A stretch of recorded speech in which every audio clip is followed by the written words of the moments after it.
Good Friday, everyone. I'm meteorologist Dave Snyder at the National Weather Service with Alaska's statewide weather. A powerful Bering Sea low-pressure system sits at 964 millibars across the southern Bering Sea and north of Unalaska Dutch Harbor this afternoon and very near the Pribilof Islands. It is working in tandem with high pressure sitting across south and east and south of Haida Gwaii. That's at 1,029 millibars. The result is a pretty strong flow from the south across south-central Alaska, with high wind warnings in effect now from the upper Kuskokwim Valley all the way around the Alaska Range and into the Deltana and Tanana Flats regions. We're expecting strong winds to continue there from now all the way through Saturday. Gusts there may reach upwards of 70 miles per hour. This will especially affect some of the Alaska Range passes, so drive carefully and fly carefully.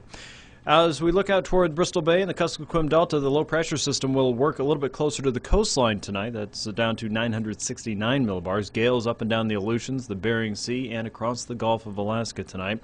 The frontal boundary will work closer to the Seward Peninsula, bringing rainfall across the YK Delta and parts of the Yukon and Kuskokwim Valleys, and into south-central Alaska, where winds should be blowing as well.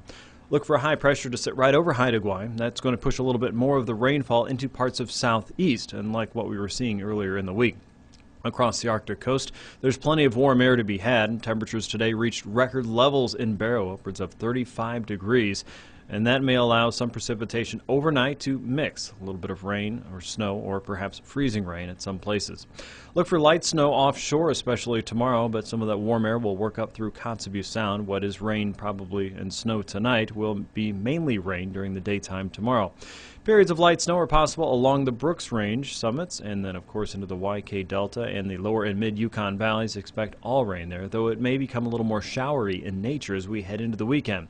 Low pressure will be much closer to St. Lawrence Island by Sunday. At this point, we're not very worried about high surf conditions there, as most of the wind and the waves won't be that unusual from what is standard issue for this time of October.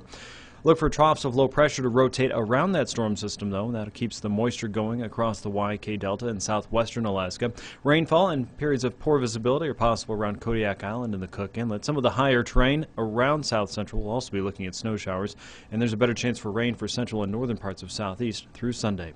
With Alaska's statewide weather, I'm meteorologist Dave Snyder. Have a good weekend.